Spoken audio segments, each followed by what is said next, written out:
नमस्कार मैत्रिणींनो, सर्वांना श्री स्वामी समर्थ. माझ्या स्वामी मार्ग या चॅनलमध्ये मी तुम्हा सर्वांचं खूप खूप मनापासून स्वागत करते. तर आज मी तुम्हाला सूर्याला अर्घ्य कसे द्यावे, का द्यावे, त्याचे महत्त्व, त्याची योग्य पद्धत सांगणार आहे. तर व्हिडिओ शेवटपर्यंत बघा आणि आवडल्यास लाईक करा. तर आजच्या व्हिडिओला सुरुवात करते. सूर्याला अर्घ्य देणे, सूर्याला पाणी अर्पण करणे हा भारतीय संस्कृतीतील अत्यंत प्राचीन व वैज्ञानिकदृष्ट्या उपयुक्त असा एक विधी आहे. त्यामध्ये हळद घातलेल्या पाण्याने अर्घ्य देणे हे काही ठिकाणी विशेष मानले जाते. आध्यात्मिक, आरोग्यविषयक आणि वैज्ञानिक फायदे दिले आहेत. आध्यात्मिक आणि धार्मिक दृष्टिकोनातून फायदे. हळद ही शुभतेचे प्रतीक आहे. हळद पवित्र मानली जाते. ती देवपूजेत वापरली जाते कारण ती शुद्धीकरण करते. सूर्यदेव प्रसन्न होतात. हळद घालून अर्घ्य दिल्यास जीवनात तेज, आरोग्य, समृद्धी आणि आत्मविश्वास वाढतो असे मानले जाते. नकारात्मक ऊर्जा दूर ठेवते. हळदीचे पाणी वातावरण शुद्ध करते आणि सकारात्मक ऊर्जा वाढवते असे शास्त्र सांगते. आध्यात्मिक तेज वाढवते. हळदीच्या अर्घ्यामुळे पितृदोष, आरोग्यदोष आणि नजरदोष कमी होतात. आपल्याला आरोग्यविषयक आणि वैज्ञानिक दृष्टिकोनातून फायदे होतात. सूर्यप्रकाशाचा लाभ वाढतो. अर्घ्य देताना सूर्यकिरण पाण्यातून परावर्तित होतात. यामुळे डोळ्यांवर पडणारा प्रकाश फिल्टर होतो आणि डोळ्यांच्या आरोग्यासाठी लाभदायक ठरतो. हळदीतील गुणधर्म.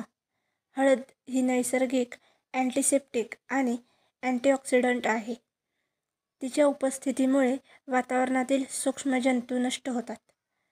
मानसिक शांती आणि एकाग्रता वाढते. अर्घ्य देताना मन एकाग्र होते, श्वसन नियंत्रित होते, त्यामुळे मनशांती मिळते. व्हिटॅमिन डीचे शोषण सुधारते.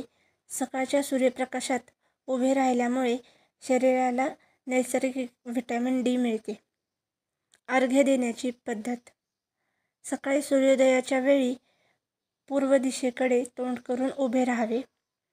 तांब्याच्या लोट्यात स्वच्छ पाणी घ्यावे. त्यात चिमूटभर हळद, थोडे अक्षता म्हणजेच तांदूळ आणि फुलांच्या पाकळ्या टाकाव्यात. सूर्याला नमस्कार करून मनात प्रार्थना करावी आणि पाणी हळूहळू अर्पण करावे. यातून निष्कर्ष हाच होतो की हळदीसह सूर्याला अर्घ्य देणे म्हणजे शरीर, मन आणि आत्म्याचे शुद्धीकरण, सूर्याच्या ऊर्जेशी सुसंवाद साधणे आणि जीवनात सकारात्मक ऊर्जा आणणे.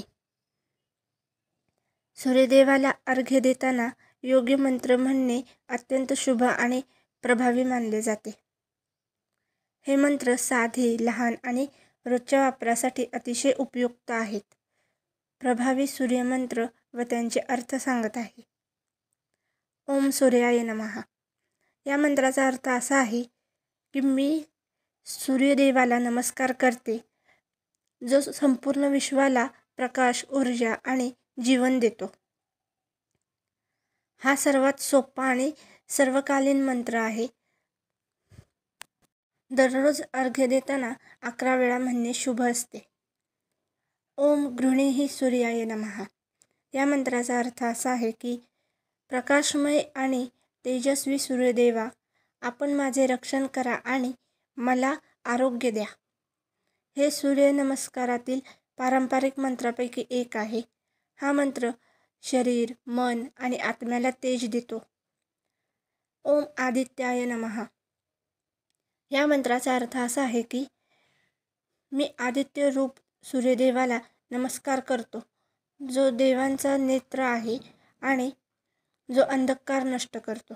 आदित्य म्हणजे सूर्याचे दैवी रूप. हा मंत्र म्हटल्याने आत्मविश्वास, सकारात्मकता वाढते. ओम भास्कराय नमः. या मंत्राचा अर्थ असा आहे की प्रकाश देणाऱ्या भास्कर देवाला नमस्कार, जे अज्ञानरूपी अंधकार दूर करतात. भास्कर म्हणजे जो प्रकाश निर्माण करतो. हा मंत्र विद्यार्थ्यांसाठी आणि ज्ञानप्राप्तीसाठी विशेष शुभ आहे. ओम मित्राय नमः या मंत्राचा अर्थ असा आहे, सर्व प्राण्यांचा मित्र असलेल्या सूर्यदेवाला नमस्कार. हा मंत्र मनात सौम्यता, प्रेम आणि सहकार्य निर्माण करतो. हा रोज सकाळी म्हटल्यास मन शांती आणि सकारात्मकता राहते. सूर्योदयाच्या वेळी पूर्वेकडे तोंड करून उभे राहावे. हळदीचे किंवा साधे पाणी तांब्याच्या लोट्यात घ्यावे. प्रत्येक मंत्र म्हणताना थोडे थोडे पाणी अर्पण करावे. अर्घ्य संपल्यावर सूर्याला हात जोडून नमस्कार करावा आणि प्रार्थना करावी. सूर्यदेव, आपल्या कृपेने माझे आरोग्य, बुद्धी, तेज आणि आत्मविश्वास वाढो. ही होती सूर्याला अर्घ्य कसे द्यावे, का द्यावे, त्याचे महत्त्व आणि त्याची योग्य पद्धत याबद्दलची माहिती. व्हिडिओ आवडल्यास लाईक करा, शेअर करा आणि चॅनलला प्लीज सबस्क्राईब करा.